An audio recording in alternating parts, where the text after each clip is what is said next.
throw. So Two on the second year of middle school right now. seems like it. Yeah. Yes, I'm wondering. Your girls. I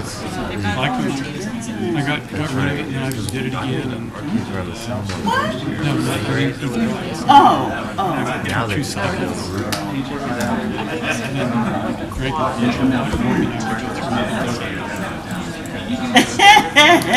and how much weight did you lose? Huh? How much weight did you lose? Actually, I don't know, but I do know that when I came back from our trip to California, I was definitely heavy, and I weighed in, and I was exactly where I was when I left. So I know I lost. Everybody set? I lost. Ready? All right. Good evening, everyone, and I'd like to call the order to meeting. This is the regularly scheduled meeting for the Apex Town Council, September 3rd, 2019. We're gathered together tonight to make decisions on behalf of all the Apex citizens. We are blessed to be able to live in freedom in this town of Apex, in the state of North Carolina, and in this country of the United States of America. We gather without fear of an oppressive government, without fear of speech censorship, and without fear of having our earthly possessions confiscated and our family members incarcerated unjustly. On behalf of everyone up here, we wish to thank all those who protect us daily, all those who keep us safe, who keep us free, and especially those who gave of their lives and health to secure our liberty. We hold these truths to be self-evident, that all people are created equal, that they are endowed by their Creator with certain inalienable rights, among which are the right to life, the right to liberty, and the right to pursue happiness. And in order to secure these rights, we the people consent to be governed by our own kind. So here we sit as council members, yet also citizens. May we today govern in a way that is fair and just and wise, and may we seek that wisdom from any and every source wiser than ourselves. Please join me for a few moments of silence as we contemplate that.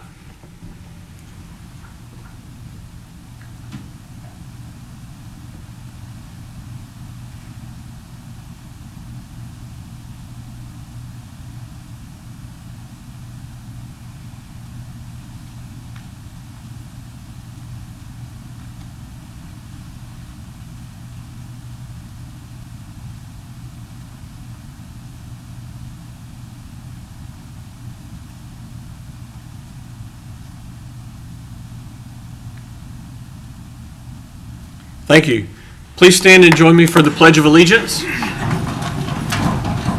I pledge allegiance to the flag of the United States of America and to the republic for which it stands, one nation, under God, indivisible, with liberty and justice for all. I'd like to welcome everybody here tonight. Hopefully you got a chance to grab one of the agenda packets out on the stand outside. It is the white stapled sheets of paper. If you intend to speak tonight during either the public hearing or a public forum, you need to make sure, first of all, that you have grabbed the yellow sheet, which was the guidelines for public speaking. You need to make sure you're familiar with those tonight before you stand up. Secondly, if you intend to speak, you must sign one of these two sheets. One is for public hearing, one is for the public forum. The public hearing tonight is a quasi-judicial public hearing, and as such does follow specific rules, so we will make sure we are following those rules when we get to that item. I now move into the time of presentations, and without further ado, I'd like to recognize our Chief of the Fire Department, Mr. Chief McGee.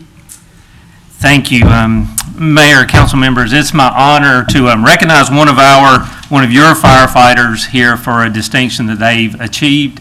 But first, I want to give you a little bit of background before I call them up, if that's okay.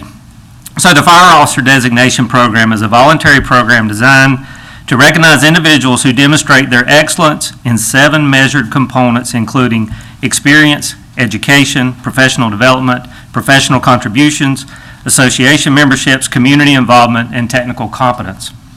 In addition, all applicants are required to identify a future professional development plan in support of the continuous improvement philosophy.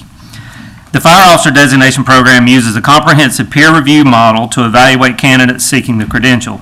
The Commission on Fire Professional Credentialing awards the designation only after an individual successfully meets all the organization's stringent components. So if I could take a moment to call up Captain David Daig. While it's coming up, I want to give a little bit of background. So Captain Daigle received his fire officer designation on July 9th of this year. David became one of only 29 designated fire officers within the state of North Carolina and 486 fire officers within the world.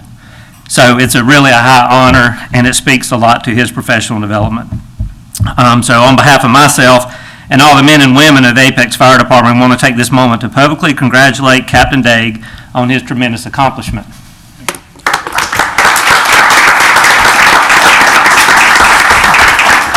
So before I want to tell you a little bit about Captain Daigle, because I think it's worth noting the things that he's done since he joined the Apex Fire Department.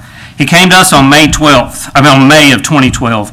He was hired as a firefighter, but he had a lot of prior experience in the city of Barberton in Ohio. Since being hired, he's promoted through the ranks to his current position of fire captain. He has, he's earned an associate's degree in fire protection technology, a bachelor's degree in fire science, completed the managing fire officer program at the National Fire Academy, and completed the Chief Officer Leadership Symposium through the International Association of Fire Chiefs.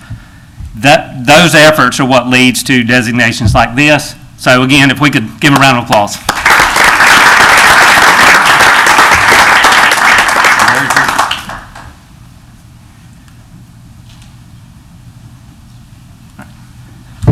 If you want to say anything?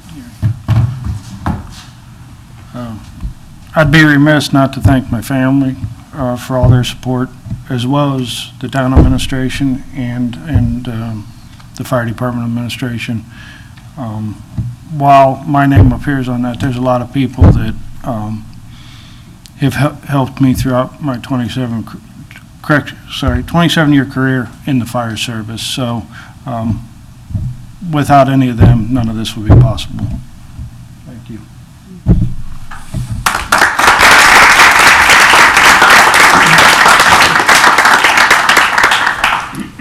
Thank you, Chief, and congratulations, Captain Daigle. We now move to consent agenda. These are items generally considered to be non-controversial and are enacted with one single motion. However, if any council member wishes to pull one item, they certainly can do so. I've received no advance notice of that. I will note that the town manager has provided an add-on item, and so in order to introduce that to the council, I'll just give the floor to the town manager. Thank you, Mr. Mayor. This is just a contract to rent tents, tables, and chairs for the Apex Music Festival. It needs to be approved by the council because it contains an indemnity clause, and we didn't have enough time to get their attorney and our attorney to get that out of there. So we're comfortable with leaving the clause in there, but it needs council approval because it's there. All right. Do any council members object to this being included in the consent agenda today? All right, so noted. We will put this into the consent agenda, and at this point, I'll ask if there is a motion. I'll make a motion to approve with the add-on item. Thank you. All right, thank you. We have a motion and a second to approve the consent with the add-on item. Discussion? All in favor indicate by saying aye. Aye. All opposed say no. All right, that passes unanimously. And having one vote cast, I will recognize Council Member Gant is not here tonight, but we do have a quorum, and we hope he will return to us in due time, but I understand he's enjoying a vacation, probably well-deserved. He calculates a lot of numbers in his job, so that needs a break. All right, we now move to the regular meeting agenda. I know of no changes to the agenda tonight. Let me just make sure, the town manager, do you have any suggestions for changes? No, sir. All right, if there are no changes, let me ask the council if we have a motion to approve the agenda as printed. I'll make a motion to approve the agenda. All right, we have a motion and a second. Discussion? All in favor indicate by saying aye. Aye. All opposed, no. All right, we now have set the agenda. We now go to public forum. This is an opportunity for the public to speak to us as the clerk brings to me the sheet. Just as a reminder, this is when we allow people to tell us things that are relevant to them in Apex. We want to hear what you have to say, and this is your public opportunity. Not sure how many people signed up. Let's find out. And the winner is, we have one. Okay, good. We'll open the public forum, and Cheryl Stallings. please, as you're coming up, please state your name and address for the record, and then watch the 3-minute light. Good evening, Mayor, Council, and staff. My name is Cheryl Stallings, and I live at 2009 Abbey Knoll Drive. While I know Hurricane Dorian is probably at the forefront of our minds, I want to circle back to some comments about the student who was struck by a car at Apex High School this past Tuesday, August the 27th, which was the second day of the traditional school calendar. As many of you may know, there was a lengthy thread of comments from concerned citizens on the Apex Community Forum soon after this incident happened. There were over 100 comments of concerned citizens that were really concerned about both the driver and the student that were struck. And I know a flashing sign was placed at the crosswalk the next day, and I really appreciate that fast response.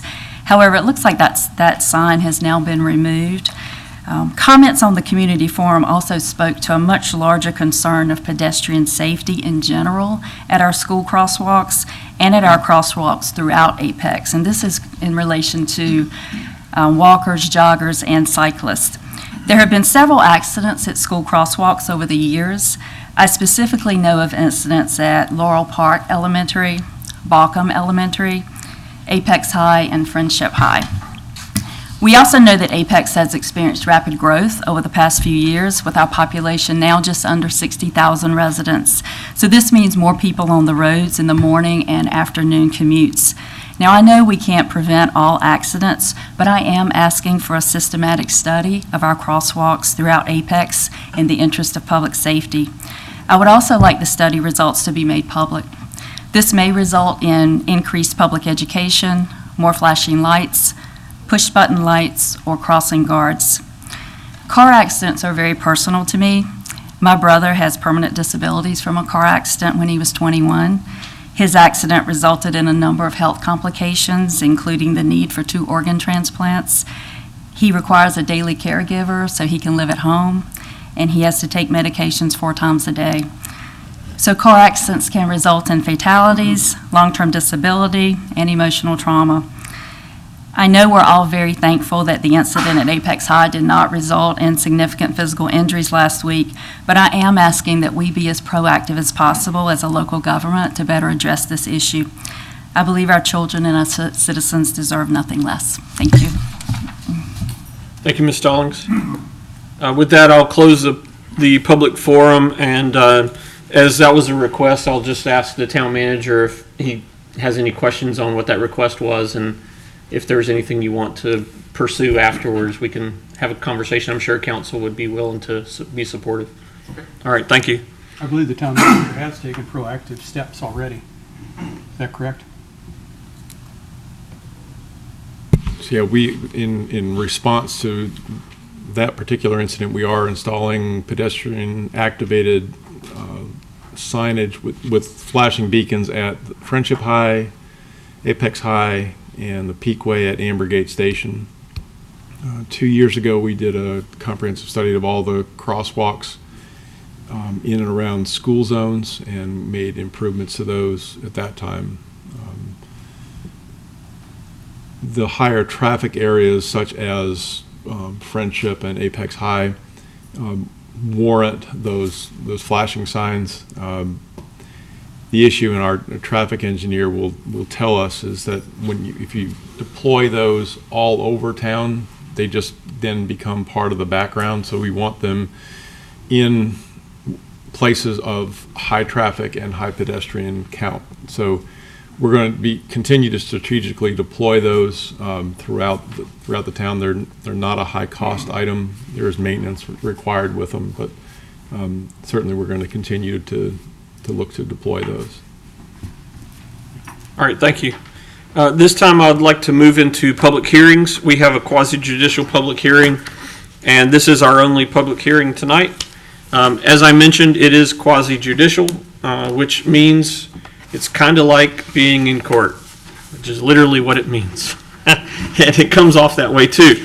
So the first part of that, for those of you who are here for your first one, comes with me reading a statement carefully prepared by our town attorney, so we make sure we introduce the topic correctly. The town council normally functions in a legislative capacity. Major site plan hearings are quasi-judicial. which means that the council acts essentially as a court of law. The burden is upon the applicant for the major site plan to put on evidence to show that they meet the criteria found in the town's Unified Development Ordinances.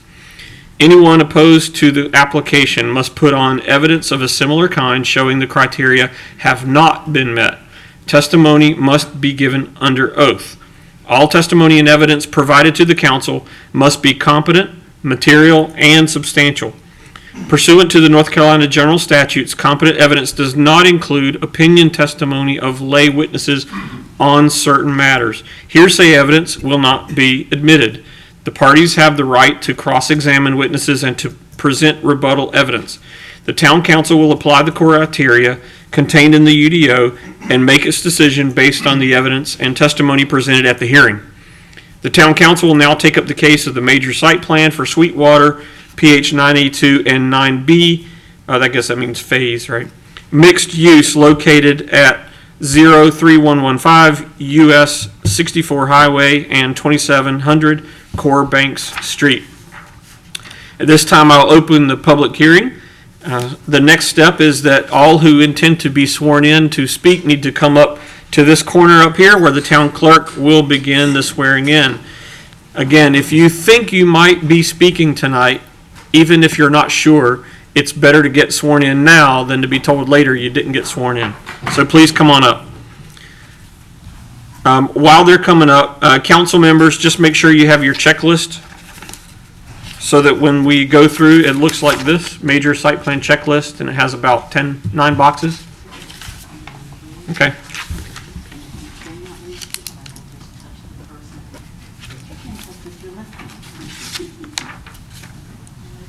Okay? You swear the testimony you're about to give to be the truth, the whole truth, and nothing but the truth. Can you grab that for me? I was putting it right here. Thank you. Thanks. Thank you very much. The council has a checklist, and we will be referring to this checklist as we hear the testimony tonight. So at the end, we will be able to compare our lists. At this time, I'd like to first, just by identification only, find the applicant. Who is the representative for the applicant tonight?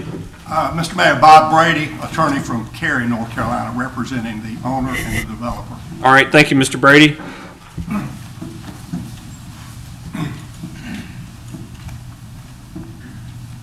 All right, and is there an opponent tonight? Any representation for an opponent?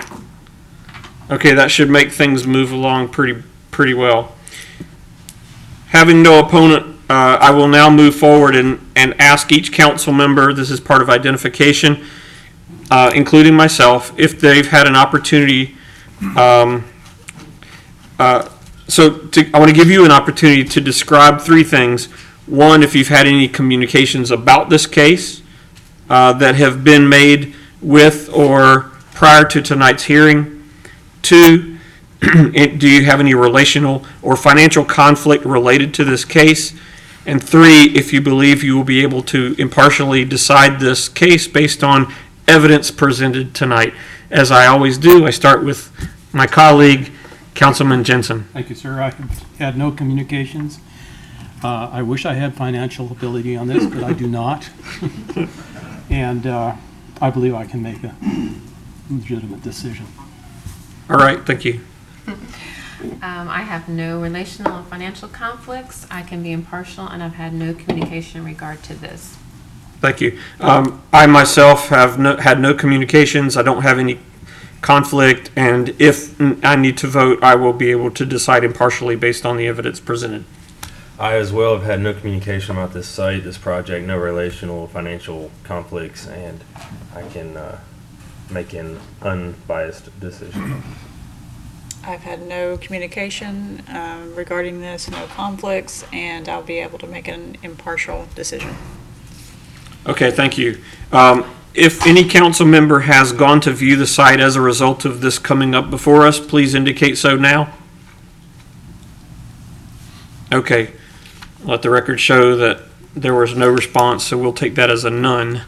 Now for opening statements only. Applicant, actually, before you come up, Let me see if staff has the opening statements before the applicant. None? Okay. All right, so Mr. Brady, if you'd like to make an opening statement, now's the time to do that. Mr. Mayor, I'll defer and just wait until our presentation. Thank Very you. well. Okay, at this time, I'll invite staff to come present evidence.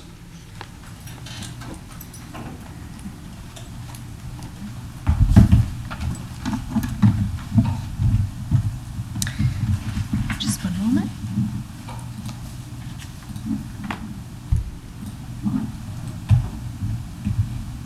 There we go.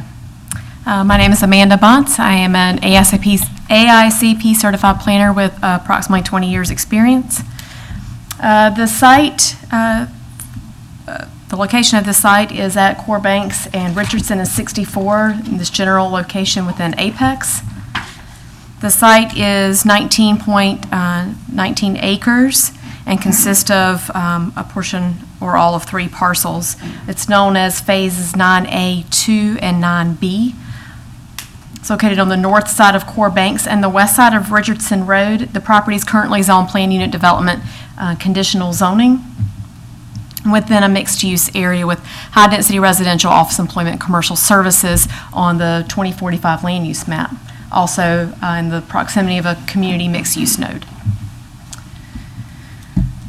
So let me go back. The surrounding land uses, we have the Sweetwater residential portion of their subdivision to the south, vacant tract to the west of Richardson, which is also part of Sweetwater, planned for commercial uses.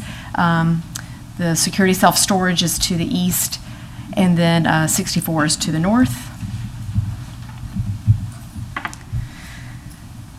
The applicant conducted their neighborhood meeting on February 19th, and you have that meeting report.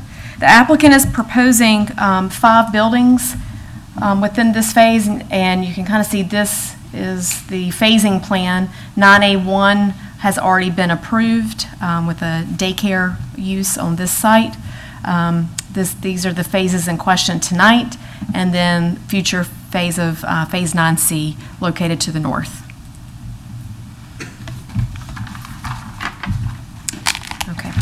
The 5 buildings include 230 upper-story apartments and just over 105,000 square feet of office, commercial, and restaurant uses. There are also 2 parking structures located on the north end of the development and on the south end. This area has been reserved for a future building. The parking area has already been provided. The approved Sweetwater PUD requires a total of 28.18% RCA to be provided across the entire PUD. Most of that has already been provided. Within this phase, we have 1.73 acres, mostly within buffer area.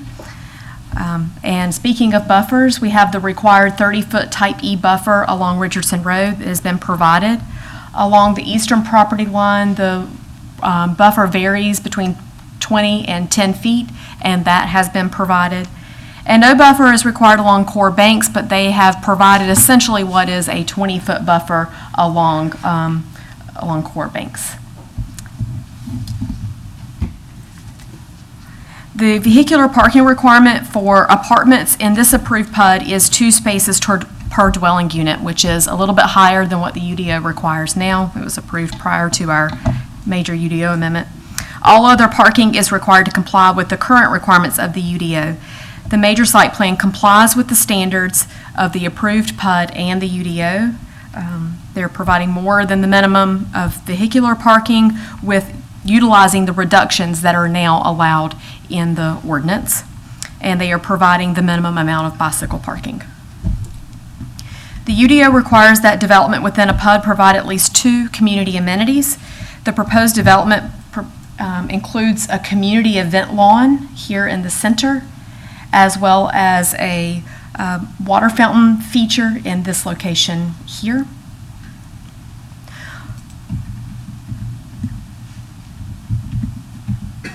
Have these in case we have questions. On to the elevations. Architectural conditions were approved as part of the PUD, and all of the elevations that have been proposed do meet the standards of the PUD. 4 of the 5 buildings are mixed use and 5 stories tall with range in height of basically 69.5 feet or just over that. There are 2 additional mixed-use buildings that are 4 stories. So this is one of the 5-story buildings with the front, the rear, and the sides. The other 5-story building, front, rear, and sides. And then there are 2 4-story buildings that range in height from 54 feet to 58 feet approximately. And those are the 2 4-story buildings, the front, rear, and sides showing. And then there is one building that's all non-residential, and that ranges in height from 1 story to 4 stories, and has a maximum height of 54 feet. All buildings are below the 75-foot, 5-story maximum height permitted by the approved PUD. The major site plan does provide for, here are elevations of the parking structures. And there is a pavilion in the community event lawn, and that's the elevation for that. The major site plan is providing dumpster areas that will provide for a recycling area and a cardboard dumpster for the apartments as required by the ordinance. The lighting proposed in the site plan meets all requirements of the UDO, with parking lot lights being 30 feet in height and acorn-style lights being 18 feet in height. There will also be building-mounted lighting. The major site plan, the development will utilize and connect to town electric, water, and sewer services. The major site plan is located within the primary watershed overlay district, and the development will comply with all standards of the UDO.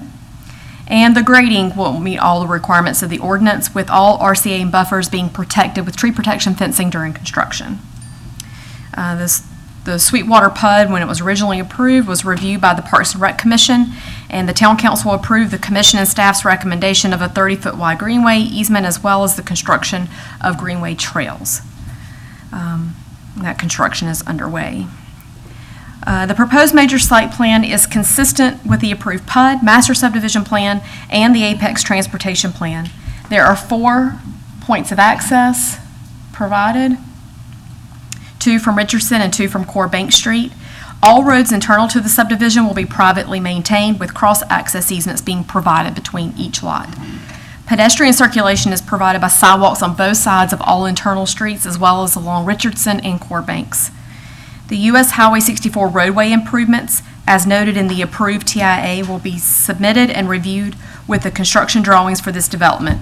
All required improvements at U.S. Highway 64 and Richardson Road associated with this phase shall be constructed prior to the first CO for Phase 9B.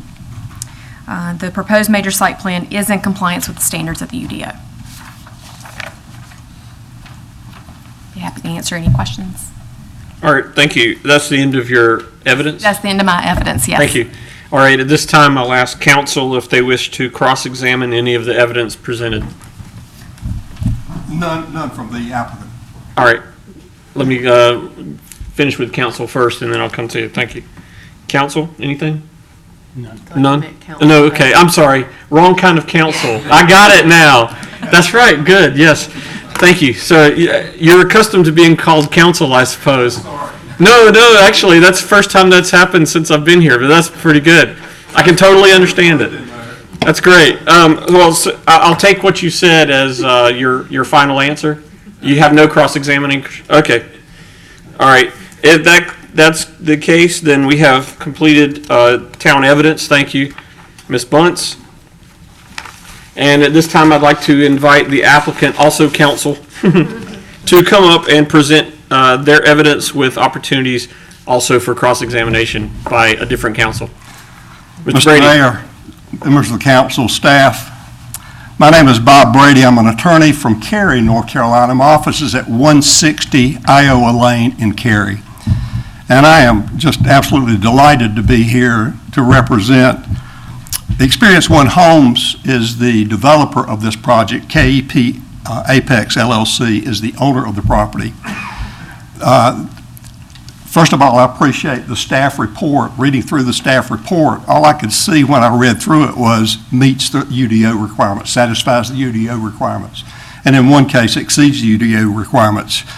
And I can't think of anybody happier to be here tonight than me, except perhaps the homeowners who live in Sweetwater, and I've represented almost every homeowner who has purchased out there.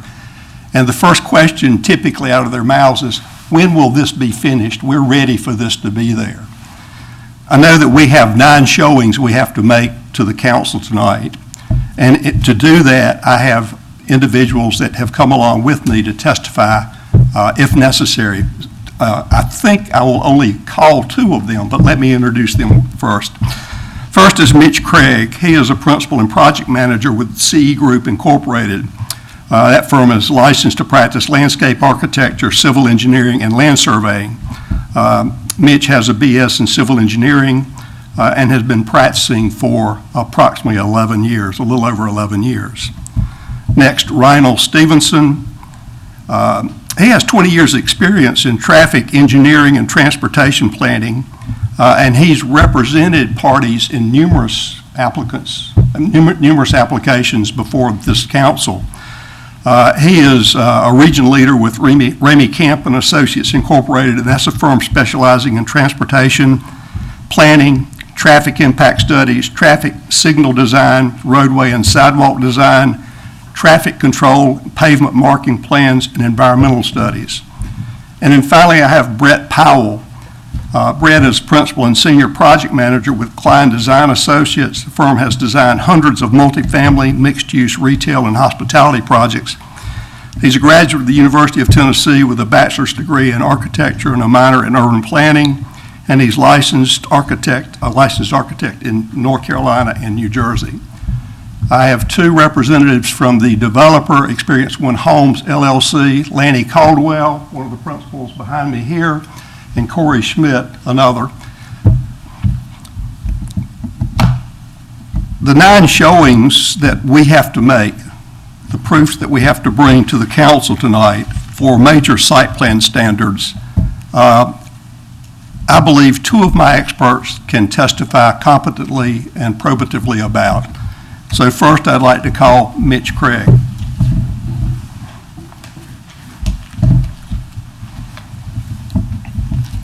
Mitch, I've already introduced you with your credentials, and I've got a few questions I'd like to ask you, if I may. You are familiar with the Apex Uniform Development Ordinance. Yes, sir. And as far as compatibility is concerned for this major site plan, do you believe that the development proposed in the site plan and its general location is compatible with the character of the surrounding land uses? Yes, sir. Are you familiar with Section 4.4 supplemental standards of the Uniform Development Ordinance? Yes, sir. And do you believe that this development and uses in this site plan comply with Section 4.4 of the supplemental standards? I do.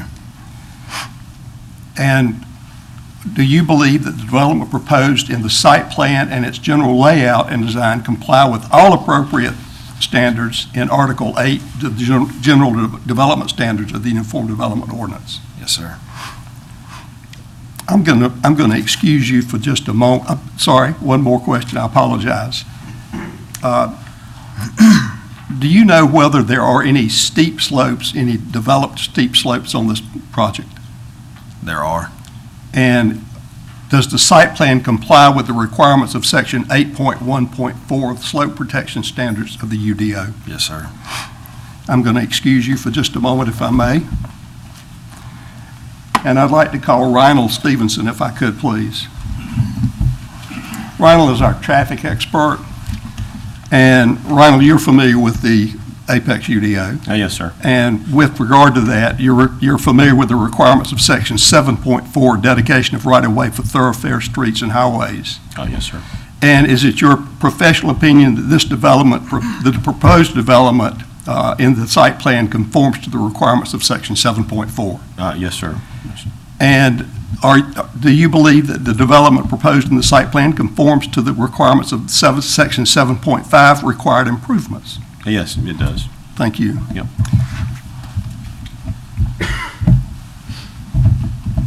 The 7th item that is required to be shown to council, other relevant standards in this ordinance. And let me read that requirement, if I may. The development proposed in the site plan and its general layout and design comply with all other relevant standards of this ordinance, except that a site plan is not required to comply with a setback standard if there is a permanent improvement on the site that existed prior to August 2000 that makes compliance impossible, and the exception to the setback standard is the minimum necessary to accommodate the pre-existing permanent improvement. First, we don't have that structure on this property that requires that, but secondly, I believe that the staff report is indicative that this site plan does satisfy all applicable requirements of the UDO, and we would simply offer the staff report as probative of that item that's required. And if I could get Mitch Craig to come back, please.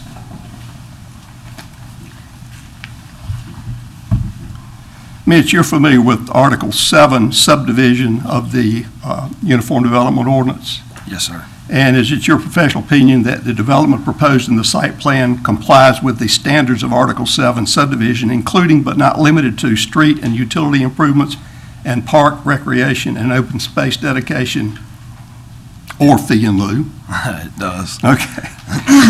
And do you believe, in your professional opinion, that the proposed development will not have a significant adverse impact on public facilities and services, including roads, potable water, and wastewater facilities, parks, fire, police, and EMS facilities? It will not. Okay. That concludes the applicant's testimony and evidence. I would tender the witnesses that have testified, as well as the one witness who has not testified, as experts, and ask that their testimony be accepted as expert testimony. They are available for questions by the council if there are any, and the owners or the developers are here for any questions that the council may have. Thank you, Mr. Brady. At this time, first, let me pose a question to the council. If they feel like either of the two that presented, do you have any questions about their credentials or expertise? I do not. Okay. Secondly, do you have any questions for Mr. Brady in cross-examination of the evidence presented? No. Okay. At this time, I'll ask staff if they have any cross-examination questions for the applicant. Okay.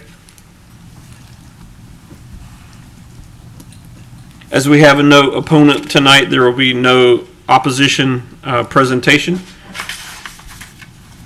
So at this time, I'll ask staff if you have any non-repetitive rebuttal evidence that, now that you've heard presented, that you have anything else you need to add. All right, and since staff has no rebuttal, I assume you would have no rebuttal as well? We'll rest. All right, very good. All right, at this time, does staff have a closing argument? No. Okay. Mr. Brady, does the applicant have a closing argument? Mr. Mayor, the only argument I would have would be a simple request that this be unanimously approved by this council. Thank you. All right, thank you, Mr. Brady.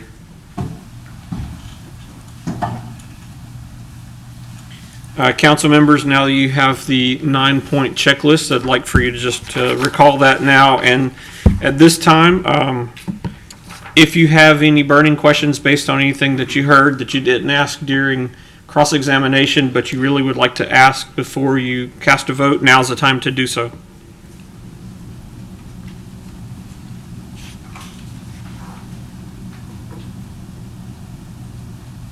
Okay, not hearing any, I will close the public hearing.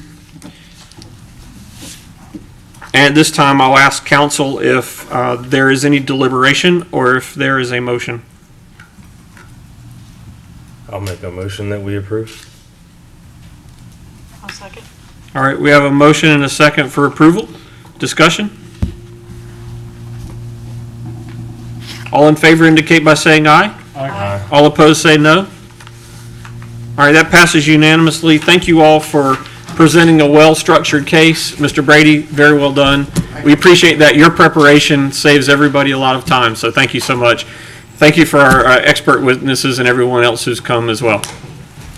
Even though I don't live out there, I do look forward to seeing what you will build there. So Experience One and others, thank you very much for putting together that that area.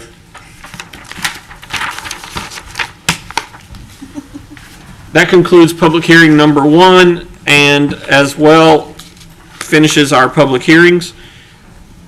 We now move into old business. There is none. We move to unfinished business. And for that, we have a presentation and a possible motion. And for that, I will call up our finance officer, Vance Holloman. Thank you, Mayor and members of the council.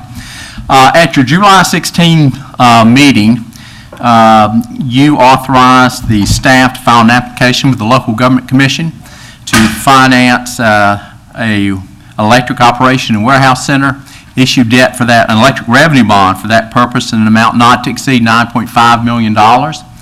Since that time, we have received the bids. They were a bit higher than anticipated. As a result of that, we're here tonight asking you to pass a bond order which would authorize the borrowing of an amount not to exceed $10 million. That bond order also would give approval to substantially complete forms of the bond purchase agreement, the second supplemental trust agreement, and also authorize staff to execute those documents. The approval of the debt is scheduled to be heard by the Local Government Commission at its September 10th meeting, and a closing, we anticipate approval and a closing on that debt of September 17. All right, questions for Mr. Holloman? Closing the debt, I'm sorry. September 17. Yes, sir.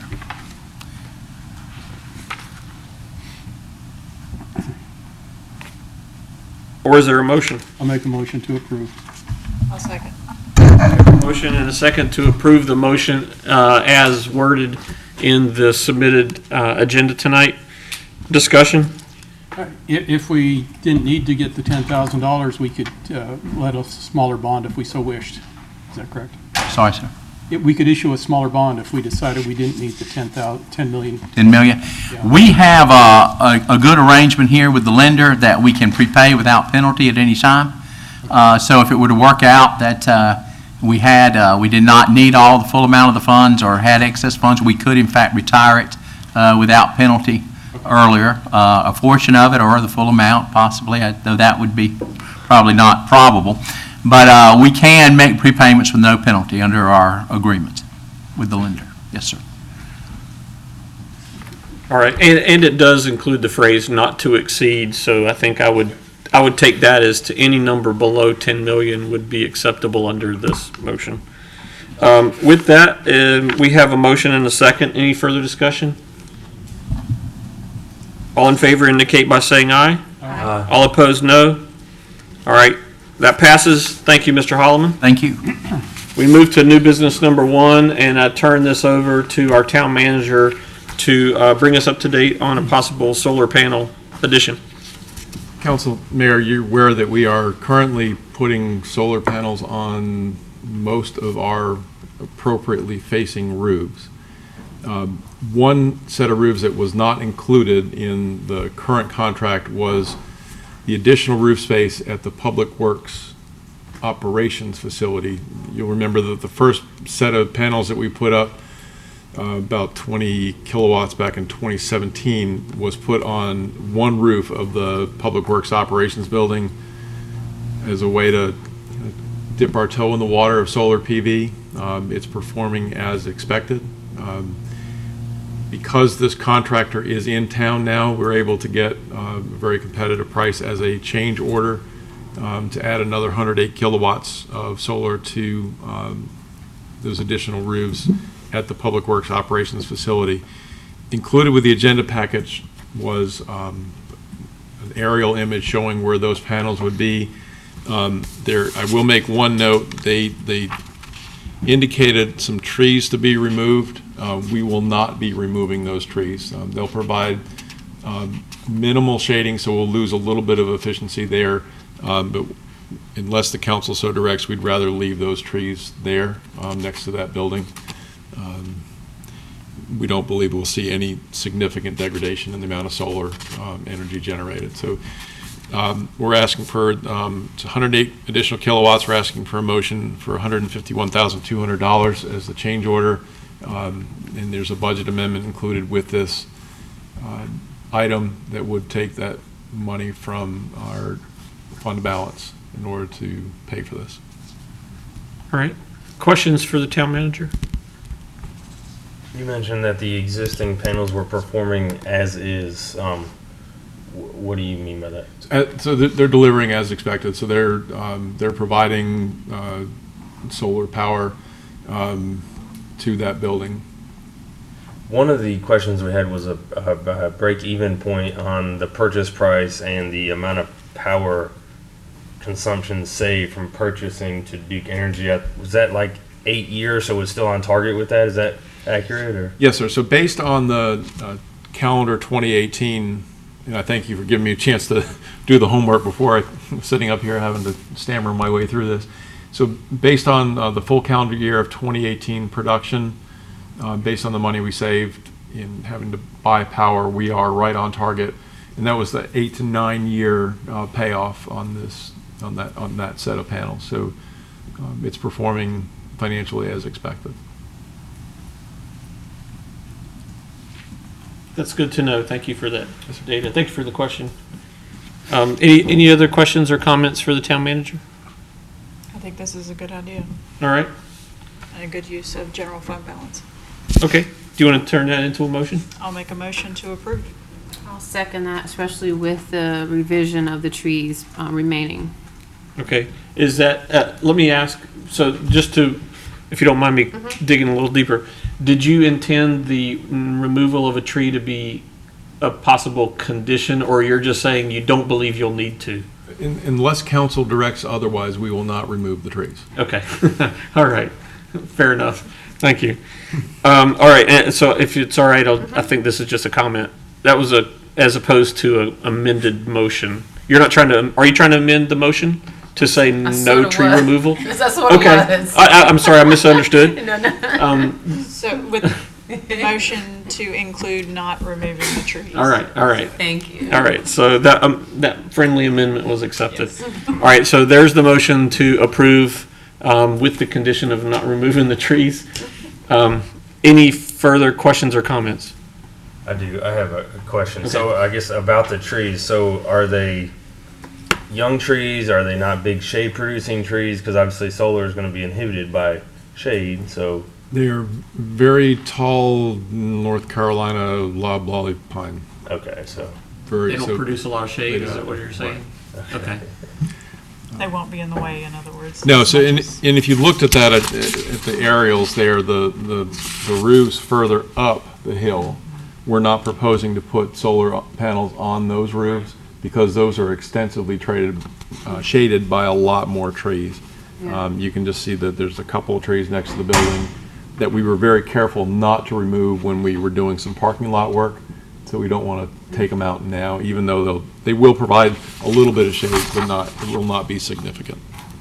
Okay. And I guess to take your comment further, what you said, if that tree does become a problem, you will bring that back to council at the appropriate time and say the tree is now a problem for some reason. Okay. Okay, that's fair enough. Always trim the tree. Yes, I mean, it's quite common in some places to top or limb trees, and you can do that and preserve the health of the tree still.